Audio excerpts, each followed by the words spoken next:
On va maintenant donner la parole à Romain Pansard, coordinateur du CRESEB, qui va faire un point sur les 10 ans du CRESEB, bilan et analyse. Romain Pansard et aussi Hugo Lebaille, qui, dans le cadre de son master de géographie, a fait une étude très intéressante également sur quel partage de connaissances pour contribuer à l'efficacité de la gestion intégrée de l'eau en Bretagne. Je vais vous passer l'un des deux micros. Celui-là, ça a l'air de fonctionner, ça va. C'est bon, du coup tu peux prendre l'autre si tu veux. Alors, hop. Bonjour à tous. Bon, je vais pas prendre l'accent québécois, je pense que ce serait un petit peu pour rester dans la continuité, mais on va s'atteler à la tâche d'essayer de vous présenter 10 ans d'activité du CRESEB. Alors, comment on fait le bilan de 10 ans d'activité d'une structure comme la nôtre? C'était un vrai défi, hein, voilà, donc on a fait des choix, c'est toujours discutable évidemment, mais voilà, on va présenter une approche qu'on a eue. Moi je vais plutôt passer sur la partie, voilà, rappeler le CRESEB, ce que c'est, à quoi ça sert, quelles sont les instances rapidement, pour voir un petit peu nous comment on est structuré. Et après je laisserai la parole à Hugo qui du coup lui fera le lien entre ce que vous avez vu juste avant côté québécois, le cadre théorique là qu'on a pu voir, et ensuite voir les analyses qu'on pouvait en tirer sur notre fonctionnement, nos modalités de partage de connaissances au CRESEB. Est-ce que la zapette fonctionne? Ouais, c'est bon. Voilà, donc ça c'est mon propos plutôt autour de pourquoi le CRESEB, hein, qu'est-ce qui était l'objectif de la création de ce GIS, ce groupement d'intérêt scientifique.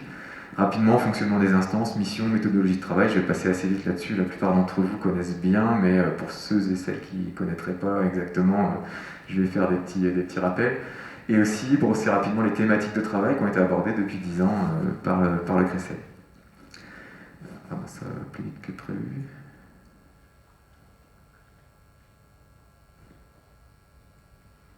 Elle est très bien celle-là aussi, mais je voulais prendre celle-là. Voilà. Ouais. Du coup, le CRESEB a été créé pour répondre en fait à un besoin de circulation de connaissances dans le domaine de l'eau en Bretagne. Il y avait un certain nombre d'instances et d'organismes qui s'occupaient déjà de ça, mais avec une volonté particulière de porter une réponse aux limites du transfert de connaissances sous sa forme descendante, c'est-à-dire des milieux scientifiques académiques vers les territoires, vers le terrain, les utilisateurs de la connaissance, avec des difficultés qui étaient relatives du coup à l'appropriation de ces connaissances, à l'utilisation par les utilisateurs potentiels, et aussi le fait qu'il y ait une reconnaissance d'une multitude de sources de connaissances, c'est-à-dire des savoirs scientifiques, mais aussi des savoirs locaux, des savoirs issus de l'expertise. Et le postulat donc, de départ du CRESEB, c'est que tous les acteurs et les membres et partenaires de ce GIS sont porteurs à la fois de questionnements et de connaissances, mais qui peuvent intéresser leurs interlocuteurs. Donc c'est pour ça que le GIS a été structuré autour de 3 collèges. J'ai l'impression qu'il y a un temps de latence, mais...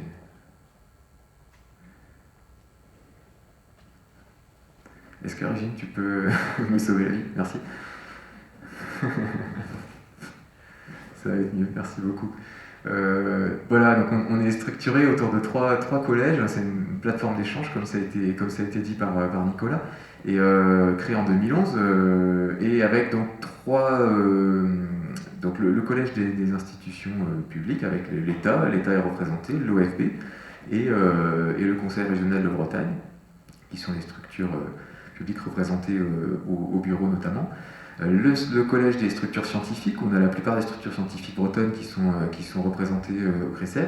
Donc on retrouve INRAE, VRGM, l'Université de Rennes 1, Rennes 2, l'UBO, l'UBS, l'Institut Agro, le HESP, l'Ifremer. Je passe assez vite sur ces structures-là. Et le troisième collège qui est constitué des acteurs de l'eau, donc centré sur les acteurs des SAGE, les schémas d'aménagement et de gestion de l'eau, qui sont représentés par à la fois les présidents et présidentes de clés et les présidents et présidentes de structures porteuses. C'était pas toujours les mêmes, donc du coup il semblait important d'avoir cette représentation. Et à ces membres du GIS s'associe tout un tas de partenaires qui sont très divers, parce que la forme de GIS, le groupement d'intérêt scientifique, permet d'associer aussi, garde une certaine souplesse en fait dans la possibilité d'associer des partenaires. Et donc là, on retrouve beaucoup de partenaires de l'eau en Bretagne, évidemment. On retrouve donc des têtes de réseau, on va dire, comme la PPCB, l'Assemblée permanente des présidents de Clé Bretagne, la TBVB, l'Association des techniciens de la Bassin versant de Bretagne, qui sont représentés aujourd'hui par des représentants élus ou des animateurs, voilà.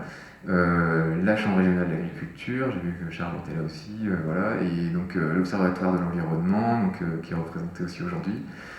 Des acteurs socioprofessionnels, on a cette catégorie, c'est pour indiquer que potentiellement on peut inviter à se joindre à nos travaux tout acteur qui peut être pertinent pour la question traitée. Des structures fédératrices de recherche comme l'OSUR, l'IEEM aussi, et les conseils départementaux et l'agence de l'eau bien sûr aussi Bretagne. Alors, Bretagne. Je passe assez vite sur, mais c'est quand même très important pour nous, c'est-à-dire que les discussions de cette année ont porté aussi sur la possibilité d'ouvrir le collège des acteurs de l'eau aux EPCI, suite à la loi NOTRe en fait, qui a engendré du coup le transfert de compétences GEMA, notamment aux EPCI en fait, et qui fait que la gouvernance de l'eau a beaucoup bougé depuis cette loi NOTRe sur le territoire breton. Et donc pour s'adapter à ces évolutions et ces prises de compétences par un certain nombre de PCI en matière de gestion du grand cycle de l'eau, le CRECEB a décidé de proposer l'ouverture aux EPCI en fait, la possibilité d'adhérer au GIS. Tu peux passer s'il te plaît. Voilà, on fonctionne du coup autour de trois types d'instances. Le conseil de groupement, c'est ce qui aura lieu cet après-midi. C'est vraiment tous les 3 ans, on se réunit avec une grande réunion pour recaler un petit peu tous les programmes d'activité, les bilans et les valider le budget. Donc c'est vraiment les grandes orientations qui sont ensuite déclinées de manière opérationnelle par un bureau dans lequel là on retrouve une coprésidence, un scientifique, donc jusqu'à aujourd'hui c'était donc Gérard Bruot qui est directeur de recherche à l'OSUR, et un élu, Michel de Molder, qui est président de la Clé du Sage Vilaine, qui sont coprésidents du CRECEB et qui sont respectivement membres du collège des scientifiques et donc des acteurs de la gestion intégrée de l'eau sur les bassins versants. Il y a 4 représentants de ces 2 collèges au sein du bureau, plus un représentant de l'État, un représentant de l'OFB et 2 représentants de la région en tant que structure tutelle du GIS. Donc tutelle parce que du coup le GIS n'a pas de personnalité morale, on est hébergé par la région Bretagne, et donc la cellule d'animation est portée par la région Bretagne. Et de manière plus, on va dire, ensuite thématique, on travaille avec un comité scientifique et technique qui est également qui est présidé par Nadia Dupont, donc l'Université de Rennes 2, et puis Patrick Durand d'INRAE, et qui du coup, lui, propose des orientations et met des avis sur des sujets techniques et des sujets de travaux. On a aussi la possibilité de mobiliser, on le fait régulièrement, des groupes de travail, donc c'est-à-dire c'est des formes plus restreintes, mais toujours mixtes avec des scientifiques et des acteurs opérationnels autour de thématiques spécifiques. Alors les missions du CRECEB, elles sont consignées dans une convention qui porte sur des cycles de 6 ans, et que donc, l'objet du conseil de groupement de cet après-midi sera notamment de renouveler notre convention de fonctionnement, et donc qui définit les champs d'intervention du CRECEB, qui vont du recueil, l'analyse et le croisement des questions des chercheurs, des institutionnels et des acteurs de terrain, à l'émergence de besoins de connaissances complémentaires, la co-construction. Je ne vais pas vous lire ça tout en détail, j'aurai l'occasion d'y revenir un peu après, je vais passer à la diapo suivante. Je préfère présenter les choses de cette forme-là, ce que fait le CRECEB et ce qu'on ne fait pas. Donc, notre mission principale, c'est d'identifier et diagnostiquer les questions des acteurs de terrain en matière de gestion du grand cycle de l'eau, faire état des connaissances disponibles, scientifiques et non scientifiques, là on précise scientifiques, mais évidemment il y a aussi toutes les connaissances de terrain qui sont importantes, et les outils existants qui répondent déjà à ces questions opérationnelles. En croisant les deux, ensuite on identifie des besoins, soit de diffuser des connaissances existantes, soit de compléter et d'aller chercher ensuite favoriser l'émergence de projets. Et donc ensuite d'animer le transfert de connaissances qui correspond aux questions identifiées. Voilà, et ensuite communiquer et valoriser toutes les actions aussi, pas forcément uniquement celles du CRECEB, mais toutes les actions portées par les partenaires qui répondent aux questions identifiées.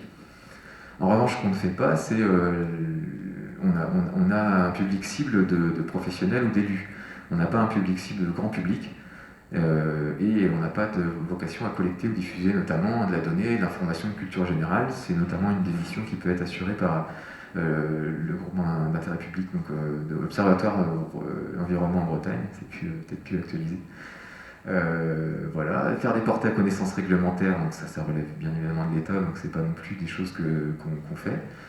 Trancher les divergences scientifiques, ça aurait été avec plaisir, mais c'est pas non plus notre travail, donc c'est des sujets, on discute évidemment de points de divergence scientifique, mais c'est pas l'objectif du CRECEB de trancher ces choses-là.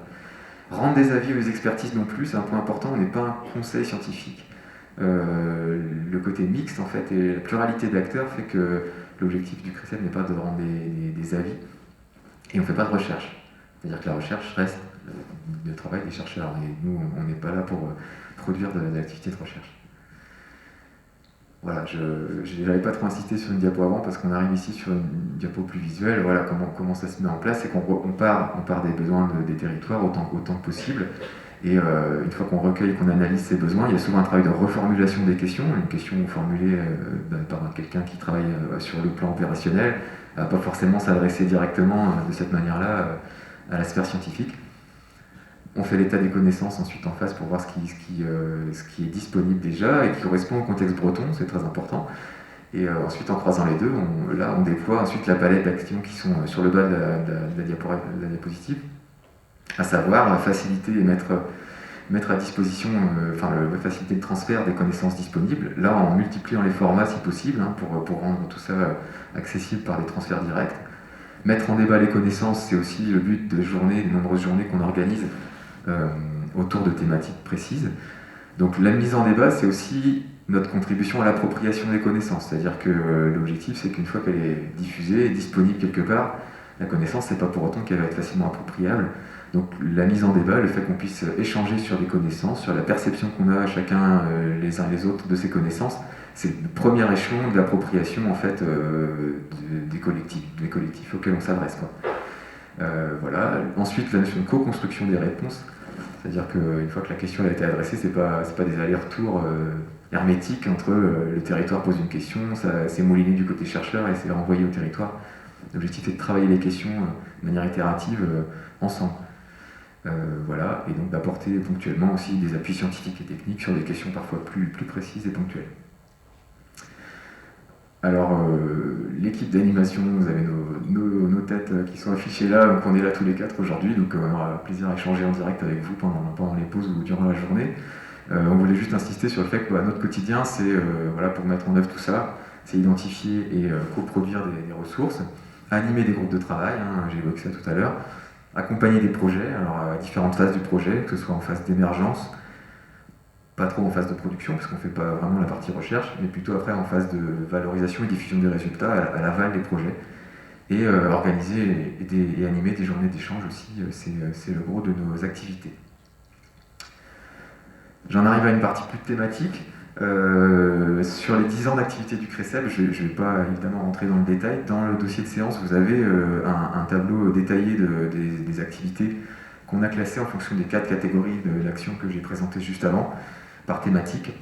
Du coup, on a estimé qu'on pouvait ranger ces activités dans 6 grandes catégories, 5 plus une diverse, on va dire. Donc la morphologie des cours d'eau, la gestion quantitative, la gestion qualitative, les notions de changement de système en agriculture, les approches ou les méthodes participatives, et un sujet divers, non pas que là ce soit des sujets de moindre importance, mais c'est juste qu'ils ont été moins traités de manière moins approfondie au CRECEB. Sur la morphologie des cours d'eau, ça va être très rapide, il y a 2-3 points par thématique, mais on a abordé le CRECEB a abordé la question sous 2 angles principaux. Un angle plutôt sociologique, avec la notion de capacité à mobiliser les acteurs autour des projets et des opérations de restauration des cours d'eau, pour notamment outiller les techniciens milieu aquatiques sur justement cet aspect un petit peu parfois délaissé de leur formation, qui est l'aspect approche sociologique, prise en compte des contextes sociologiques ou des jeux d'acteurs dans la conduite de ce type de projet.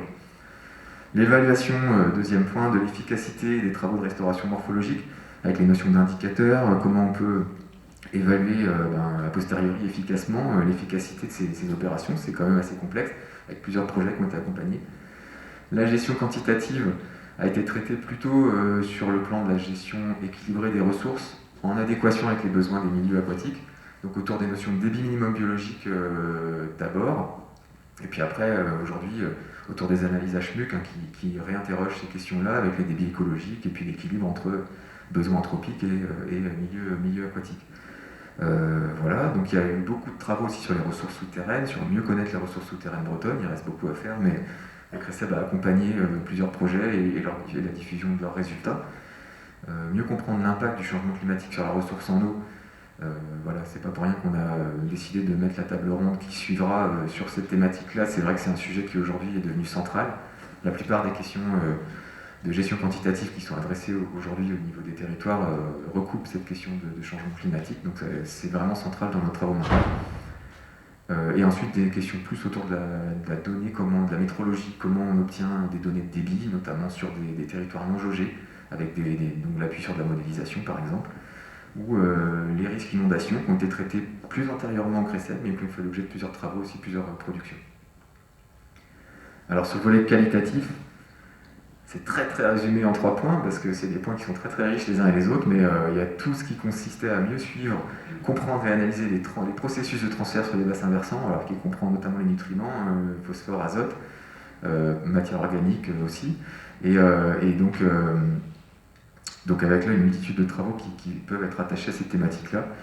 Et ensuite, tout un pan de travaux qui portait sur plutôt la prolifération des microalgues, et notamment les cyanobactéries, donc avec les problématiques d'eutrophisation aussi en plan d'eau. Plusieurs travaux sur ces questions, et la prolifération des algues vertes, notamment, mais pas uniquement, parce que le CRECEB anime le groupe d'appui permanent, l'appui scientifique permanent au PLAV. Sur le volet agricole, en fait, voilà, naturellement, tout le monde ici a bien conscience que les questions d'eau recoupent fortement les questions agricoles, en particulier en Bretagne.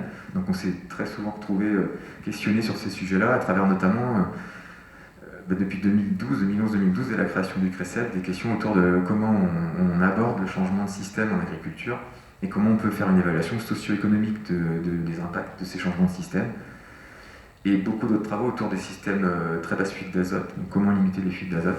Donc là, plutôt orienté système de culture, mais avec des approches aussi, et des journées notamment qui ont porté sur ce sujet-là. Voilà. La catégorie méthode participative, c'est tout ce qui touche aux travaux un peu plus internes qui ont été menés sur les réflexions sur le partage de connaissances au CRECEB, et d'autres réflexions qui ont été menées sur les démarches participatives et les outils de concertation, notamment la modélisation d'accompagnement. Il y a plusieurs choses qui ont été testées avec des territoires qui sont ici représentés. Et pour terminer, les sujets divers, alors vu que ce n'est pas des sujets, on va dire, moindres, c'est les zones humides, les paiements pour services environnementaux, les notions de biodiversité, notamment de biodiversité aquatique, l'érosion des sols, et tout ce qui touche aux relations entre bocage et ressources en eau. Là, on a aussi eu l'occasion d'intervenir. Alors, on a mis 3 petits points, il y a plusieurs sujets qui ont été traités de manière beaucoup plus ponctuelle, mais voilà, ça vous fait un panorama.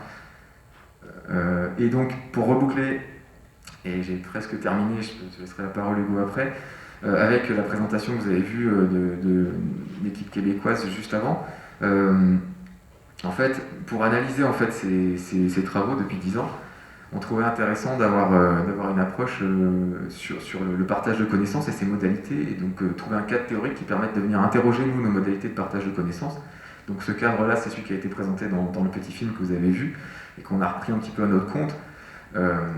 Voilà, pour se poser des questions, finalement le CRECEB dans ses activités, quelle partie de ce processus-là, de ce cycle que vous avez affiché, qui a été expliqué dans la vidéo, était mise en œuvre de manière plus ou moins préférentielle, et donc avec une sorte d'hypothèse de départ qui était que quand même peut-être dans les activités du CRECEB depuis 10 ans, on avait plus tendance à se pencher sur l'aspect diffusion de connaissances, c'est-à-dire rendre accessible, modifier les formats, adapter au contexte breton, et mettre à disposition dans des journées sur le site internet les connaissances. Et peut-être qu'il était intéressant de se poser la question, est-ce qu'on peut aller un peu plus loin sur l'appropriation, c'est-à-dire est-ce que réellement ces travaux, ces productions étaient utilisées avec des retombées on va dire concrètes sur les territoires, dans le quotidien professionnel de nos membres en fait. Et c'est la question qu'on a posée à Hugo. Donc je vais te laisser la parole Hugo pour t'expliquer comment t'as tâché de traiter cette question-là.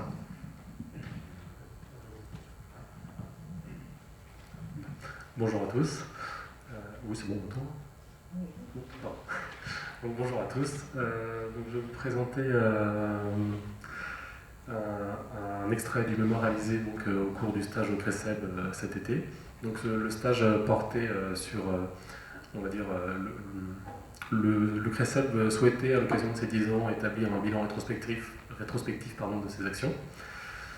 Et du coup, le stage portait donc sur quel partage de connaissances pour contribuer à l'efficacité de la gestion de l'eau en Bretagne. Donc, pour commencer, il apparaît évident que pour obtenir les impressions des membres et partenaires du CRECEB, il fallait en fait aller les interroger. Et c'est pour ça qu'on s'est orienté donc vers des entretiens.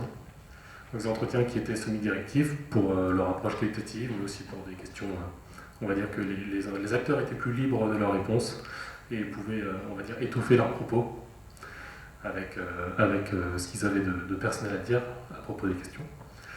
Donc la grille d'analyse et une grille d'entretien qui était réalisée en 4 parties, donc une partie présentation, une partie plus retour d'expérience, une partie qui définissait un cadre théorique, et pour terminer donc une partie qui recueillait leurs impressions quant à la structure même du CRECEB. Donc 13 entretiens ont été réalisés donc, entre fin juillet et début septembre, avec des entretiens qui duraient de 1h à 2h30 environ, avec un enregistrement audio et vidéo, et une retranscription intégrale pour garder, on va dire, la substance des propos en fait, recueillis, et avec un traitement sous forme de carte mentale derrière, afin d'analyser, on va dire, plus finement les résultats, en les synthétisant, mais tout en ne perdant pas en fait, les singularités de chaque réponse. Donc pour commencer, il a paru, ce qui a été frappant en fait, c'est que le cadre théorique à propos des notions de partage de connaissances ou de connaissances a paru, en fait, est très large. Donc on peut le voir ici par exemple, ici c'est à propos de la vision, ici à propos c'est la partie à propos du terme de connaissance. Donc on voit que c'est très divers, la nature ça peut être des données, ça peut être des principes, une description argumentée d'un phénomène, d'un objet ou d'un concept. Mais peuvent être aussi académiques, de terrain, etc. Donc on voit que en fait, la notion de connaissance, par exemple, et de partage de connaissances est très large, mais globalement partagée par les acteurs de la gestion de l'eau interrogés. Donc, et répondent tous en fait, sont tous d'accord en fait, pour répondre à une logique collective du partage de connaissances, qui est un très bon point pour le CRECEB. Donc, parce que les acteurs en fait, interrogés ne s'attendent pas à une vision descendante du transfert de connaissances. Donc ensuite, il est ressorti que le CRECEB en fait, il est reconnu comme légitime par les acteurs de la gestion intégrée de l'eau en Bretagne. Une légitimité qui repose donc sur plusieurs registres. Donc d'abord une légitimité administrative, parce que la structure est reconnue par des organismes donc officiels comme l'OFB, l'Agence de l'eau ou encore le Conseil régional de Bretagne. Mais aussi pour la qualité de ses travaux, comme c'est écrit ici, ou parce qu'il a apporté en fait, à son arrivée une nouvelle forme d'échange qui n'avait pas lieu sur le territoire breton. Donc le CRECEB est aussi un membre et acteur du réseau des acteurs de la gestion de l'eau, donc, notamment en entraînant des rencontres entre les acteurs de la gestion intégrée de l'eau qui ne se seraient pas forcément rencontrés sinon. Ensuite, donc, le rôle, il y a une reconnaissance du rôle d'intermédiaire via la mise en réseau et l'organisation de journées d'échange, notamment. Les journées d'échange sont très importantes, et ce rôle d'intermédiaire également, donc, parce qu'il permet en fait les institutions. Enfin, on va dire que traditionnellement, il y a un frein institutionnel au sein des institutions scientifiques qui encourage en fait le travail en silo, on va dire, par discipline, et en fait, ce travail en silo ne favorise pas le partage de connaissances à l'échelle de la gestion de l'eau bretonne. Donc c'est complexe en fait parce que le travail du CRECEB va un peu à l'encontre de ce principe de publication au sein de chaque discipline.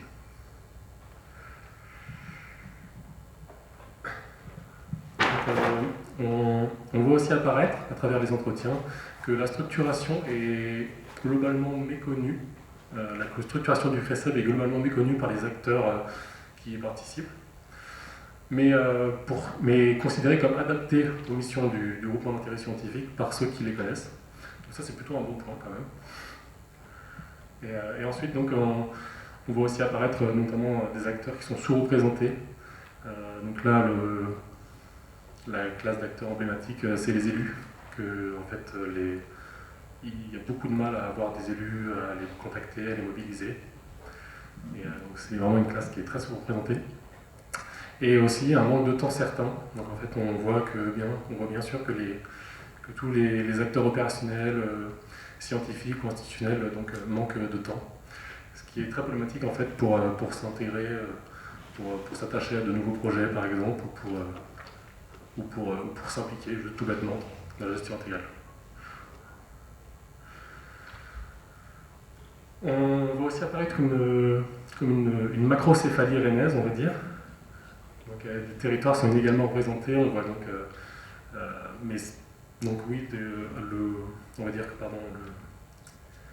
un grand nombre, la majorité des contacts du CRECEB en fait est représentée au niveau de la métropole rennaise, mais c'est en partie dû aux institutions et à un grand nombre d'institutions aussi scientifiques qui sont présentes, comme on l'avait dit juste avant, les universités, les gros campus.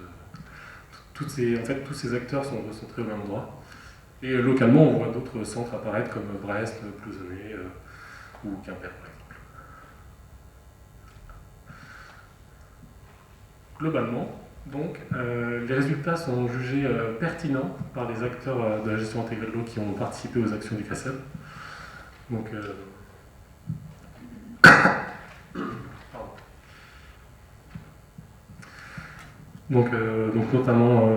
notamment sur les projets ou les groupes de travail, mais surtout sur les journées d'échange qui regroupent des acteurs qui ne se seraient pas rencontrés en fait autrement, et qui est donc un moteur et une des actions phares en fait, du CRECEB, et qui répondent à une logique d'appropriation des connaissances, si on veut faire le lien avec le schéma représenté plus tôt. Mais malheureusement, on voit que les valorisations, que certains projets, donc là, notamment le PLAD, qui ressort un peu des entretiens, et dépasse un peu le CRECEB, et le CRECEB manque d'armes pour répondre à ces enjeux, malheureusement. Et les valorisations, malheureusement, sont peu visibles, donc comme on peut le voir, la difficulté de valoriser professionnellement l'action du CRECEB, car ça n'amène pas d'action, et les scientifiques peuvent se lasser.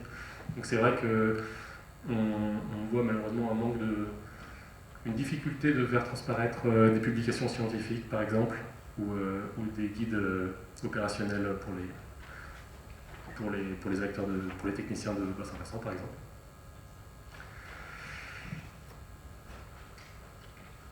Et donc, en perspective, donc, pour un partage de connaissances, on va dire, plus efficace, certaines pistes d'amélioration ont été étudiées. Donc, premièrement, organiser et développer des temps d'échange. Donc, notamment, ce qui est ressorti, c'est beaucoup de temps courts, comme des webinaires de 2 heures, qui répondraient plus aux attentes des acteurs, parce que c'est un temps très court que les gens peuvent se permettre de prendre. Et il n'y a pas besoin de faire des déplacements, de prendre la voiture, etc. Donc ça peut aussi plus de formes d'échanges plus participatives, on va dire, comme les ateliers ou les débats au sein de ces réunions. Ensuite, donc travailler à une meilleure valorisation des travaux et réflexions pour les acteurs de la gestion de l'eau. Donc favoriser des publications pour les scientifiques, par exemple travailler à plus de sciences participatives, ou plus d'outils on va dire opérationnels pour les acteurs justement opérationnels. Donc ça va par des livrables notamment compréhensibles, avec un vocabulaire adapté et non avec un vocabulaire qui est très souvent, on va dire, administratif, et des livrables qui sont également concis, parce qu'on voit que les opérationnels ont un peu de... En fait, ils reçoivent des méthodes qui font 120 pages, et c'est très difficile de réaliser les actions derrière. Ensuite, adapter les méthodes d'animation pour dynamiser les échanges.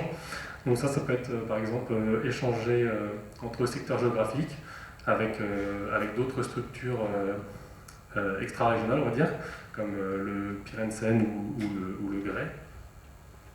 Et enfin, adapter la communication pour mieux toucher les acteurs opérationnels et les élus locaux. Donc ça peut être notamment en faisant économiser du temps, on va dire, à tout le monde, en mutualisant les interventions avec d'autres structures, comme l'ATPVB ou l'APPCV, comme on a vu précédemment.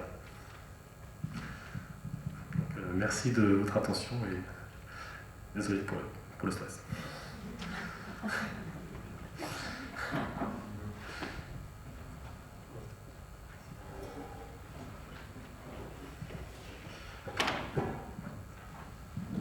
Merci beaucoup Romain Pansart et Hugo Levaille.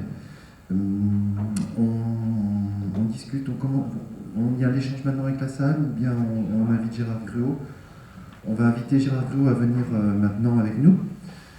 Bonjour Gérard Gruot, on va vous donner un micro. Donc Gérard Gruot, vous êtes l'un des coprésidents du CRESEB, le scientifique président, qui est aussi un élu président, c'est bien ça? C'est ça, exactement. Et en amont aussi, donc, vous êtes directeur de recherche CNRS à l'OSUR. L'OSUR, c'est une grande fédération de recherche, on l'a vu tout à l'heure sur le slide. Il y a l'OSUR et c'est l'équivalent de l'IEM côté continent. Sur la mer. Exactement.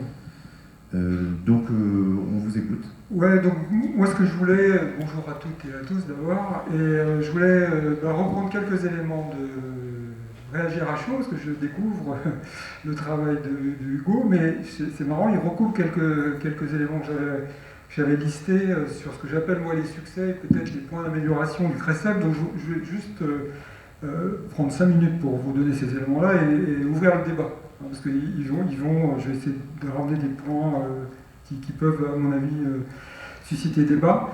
Donc les succès, j'ai vu ce qu'a dit Hugo, c'est la légitimité. Donc moi je trouve que c'était pas gagné il y a 10 ans que le CRESEB soit vu comme légitime par les acteurs en région sur la question de l'eau. Je me souviens de la réunion de mise en place du CRESEB, puis j'y étais pas moi-même, moi qui à un certain âge j'y étais, et certains acteurs contestaient au CRESEB, et à la région derrière évidemment, d'avoir ce rôle de leadership. Donc légitimité, je suis complètement d'accord avec ce que tu as dit.